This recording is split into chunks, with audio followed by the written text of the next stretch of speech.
प्रश्न पर हमें अनुपूरक करने का अवसर दिया। मानवर, जब से उत्तर प्रदेश के अंदर भारतीय जनता पार्टी की सरकार आई है, लगातार आउटसोर्सिंग को बढ़ावा देने का काम कर रही है। मानवर, लगभग 7-8 वर्षों में हमने कई बार प्रश्न लगाया था और माननीय संसदीय कार्य मंत्री जी ने समय समय पर उसका उत्तर भी दिया था।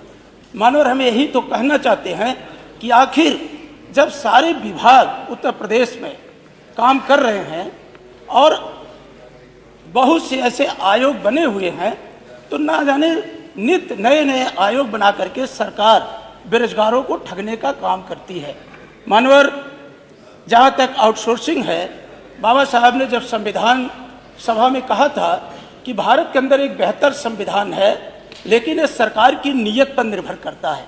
यदि सरकार की नीयत अच्छी है तो अगर संविधान में कुछ प्रावधान नहीं प्रभावी होंगे तो भी सरकार की नीयत अच्छी होगी तो सरकार बेहतर काम करेगी। मानवर, यही तो हम सरकार से जानना चाहते हैं, आखिर आपके सामने वो कौन सी परिस्थितियां हैं जिसके कारण आप परमानेंट नियुक्ति नहीं कर रहे हैं। आपके पास आयोग हैं, बेसिक शिक्षा आयोग, माध्यमिक शिक्षा, उच्च शिक्षा आयोग, लोक सेवा आयोग, अधीनस्थ सेवा आयोग। तो हमने कहा था कि आउटसोर्सिंग, हमें खुशी है कि हमारी बातों को सरकार ने कुछ बातों को संज्ञान में लिया है। कल माननीय मुख्यमंत्री जी ने बजट के बाद जो प्रेस कॉन्फ्रेंस किया था तो उन्होंने कहा था कि नहीं, हम आउटसोर्सिंग के लोगों को 16,000 से लेकर 20,000 तक वेतन देने का, और उन्होंने कहा एक कारपोरेशन भी बनाएंगे। तो मनोहर, आप कारपोरेशन क्यों बना रहे हैं? यही तो हमारी शिकायत है। इस समय उत्तर प्रदेश में 9 लाख से ज्यादा आउटसोर्सिंग कर्मचारी हैं। ये नगर विकास मंत्री जी, ऊर्जा मंत्री जी बैठे हैं। इतने योग्य विद्वान आदमी के रहते मानवर सबसे ज्यादा 96,486 तो आपके ऊर्जा विभाग में आउटसोर्सिंग है। नगर विकास में मानवर 1,70,143 ये आपके नगर विकास में है। तो क्या आप इसमें हमारे पिछड़े और दलितों को आरक्षण देने की आपकी व्यवस्था है? आपने जब प्रश्न आपसे हम खड़ा करते हैं, आप एक नई व्यवस्था लेकर के आते हैं। हमने पूछा था आप इनको कर्मचारी नहीं मान रहे हैं, तो आज मुख्यमंत्री जी ने कल स्वीकार किया कि अब हम मुख्यमंत्री जन आरोग्य के माध्यम से 5 लाख तक हम इनको इलाज फ्री करेंगे। मानवर, जब आप कर रहे हैं तो आप इनको कर्मचारी का दर्जा देने में आपको क्या दिक्कत है? फिर आप एजेंसियों को कमीशन दे रहे हैं। फिर इन्होंने कहा नहीं, हम कारपोरेशन में इन एजेंसियां नामित होंगी, इनकी निंदा, अब सरकार उनको कमीशन देगी। आखिर सरकार की क्या मजबूरी है कि प्राइवेट एजेंसियों को, सेवा प्रदाता एजेंसियों को कमीशन दे रही है? और एक समान काम के लिए समान वेतनमान, हम जब जाते हैं आपके मेडिकल कॉलेज में, चाहे लोहिया संस्थान में जाएं या आजमगढ़ के अंदर सदर अस्पताल में जाएं, अभी कुछ दिन पहले मानवर में गया था, हमारी नर्स बहनें खड़ी हो जाती हैं कि विधायक जी, हम आउटसोर्सिंग के हैं, हमें 14,000 मिलता है, और जो हमारी पुरानी नर्सें जिन सरकारों को आप कोसते हैं वो पाती हैं 60,000, 65,000, 70,000। आप इतना बड़ा भेदभाव लाते हैं। और हमारे आरक्षण, क्या आप आउटसोर्सिंग आरक्षण देने पर विचार करेगी सरकार? और नहीं है, आउटसोर्सिंग में आरक्षण नहीं। माननीय संसदीय कार्य मंत्री जी, आप एक नया सामंत पैदा किए हैं। वो हमारे बेरोजगार नौजवानों को ठगने का काम करता है, कमीशन लेता है। और मैंने खुद, जो आपकी आउटसोर्सिंग एजेंसी काम कर रही है, हर दूसरे तीसरे महीने उन्हें बाहर कर देती है, 3-3 महीने तक उनको वेतन नहीं देती है। तो आप लगातार उत्तर प्रदेश के बेरोजगार नौजवान नवयुवतियों के साथ आपका दोहरा व्यवहार है। आप समाजवादियों को कहते हैं कि समाजवादियों का चरित्र दोहरा है। सबसे ज्यादा तो भारतीय जनता पार्टी की सरकार का दोहरा चरित्र है कि आप समान काम के लिए समान वेतन की व्यवस्था नहीं कर रहे हैं, परमानेंट नियुक्ति भी नहीं दे रहे हैं। आप जब इतना बार हमने इस बात को उठाया तो कल माननीय मुख्यमंत्री जी ने स्वीकार करके माननीय मुख्यमंत्री जी ने वो एक आयोग गठित करने का बात कही है। और माननीय मुख्यमंत्री जी ने मान्यवर कहा कि हम सेवा प्रदाता एजेंसियां अपना पंजीकरण कराना होगा, प्राथमिक सीधे उनके खाते में जाएगी।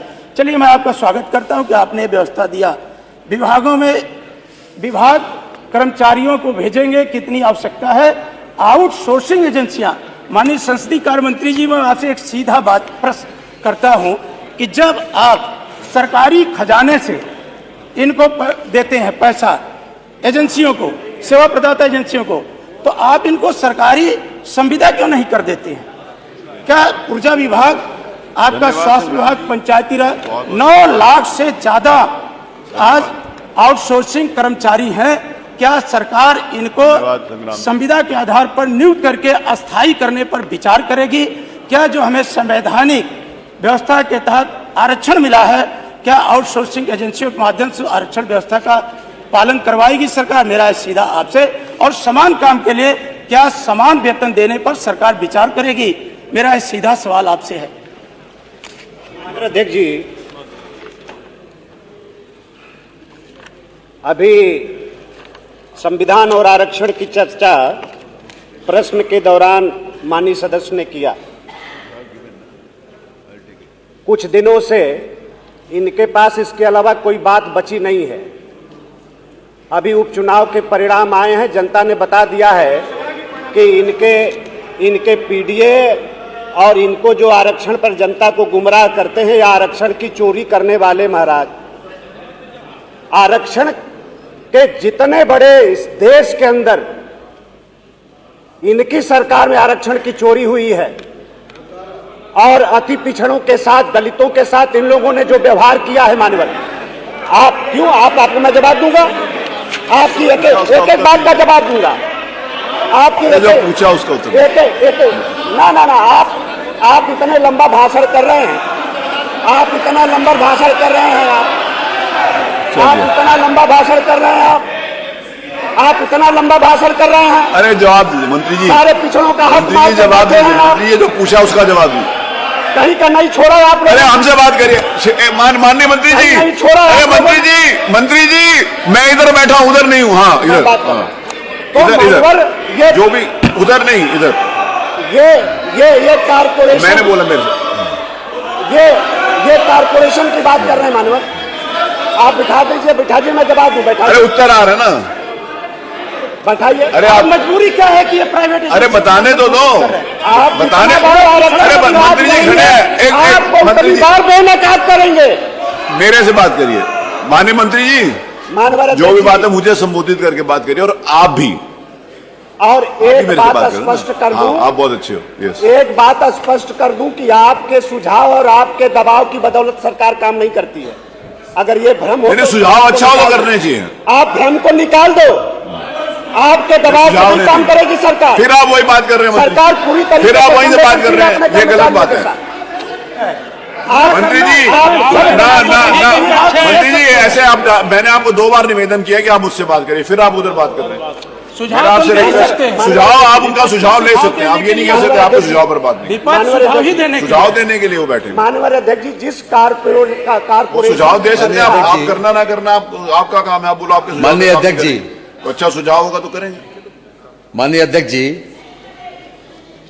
जो व्यवस्था है माननीय सदस्य तो बहुत पुराने हैं और उनको ये मालूम होना चाहिए कि आउटसोर्सिंग पर आरक्षण है। बात में बता दिए। ये पंकज मलिक आप पीछे से कुछ कर रहे हो, माननीय उकसा रहे हो। माननीय अध्यक्ष जी, बात बीच में काट रहे हैं, जानकारी है नहीं, जानकारी नहीं है, बात बीच में काट रहे हैं। पूरी बात कम से कम कर लेने दे, उसके बाद काटिए। यस, अरे सुनो ना, देखिए नहीं, सवाल ये है कि बीच में जब मालूम जानकारी हो तो हम खुद बैठ जाएंगे, अगर जानकारी बेहतर हो खुद बैठ जाएंगे। देखिए, अरे सुनो ना अध्यक्ष जी, फहीम इरफान नहीं। माननीय अध्यक्ष जी, मैन पावर पर आरक्षण है, वर्क पे नहीं है। अगर कोई पर्टिकुलर किसी विभाग में 50 लोगों का कोई ये मांगता है कि हमें 50 लोग चाहिए, तो उसमें बाकायदा 21% SC, 2% ST और 27% OBC आरक्षण है। आपको जानकारी आउटसोर्सिंग पे है, आपको जानकारी नहीं, हम क्या करें? सवाल ये है तो ये जानकारी क्यों कह रहे हैं ऐसा? क्या हाउस में बोल रहे हैं? आप जिम्मेदार आदमी हैं, मैं भेजे दे रहा हूं आपको शासनादेश। दूसरी बात, वर्क पे नहीं है। अगर कोई पर्टिकुलर कहेगा हमें सफाई वाला व्यक्ति चाहिए, हमें कोई बढ़ई चाहिए, या हमें कोई किसी प्रकार का अगर वर्क असाइन करके भेजेगा, उस पर आरक्षण नहीं है। लेकिन अगर मैन पावर मांगेगा, मैन पावर पर आरक्षण है, इस समय लागू है, वो रिपील नहीं हुआ है। मैं आपके पास भेजे जा रहा हूं, आप देख ले माननीय। और इनको ये जिम्मेदार सदस्य हैं, ये जिम्मेदार सदस्य है माननीय, इनको इस प्रकार की भाषा नहीं बोलनी चाहिए। नहीं बोली। जब मैं कह रहा हूं कि आरक्षण है तो मान लेना चाहिए। मान लो। वो रिपील नहीं हुआ, मैं भेजे दे रहा हूं आपके पास। धन्यवाद माननीय मंत्री।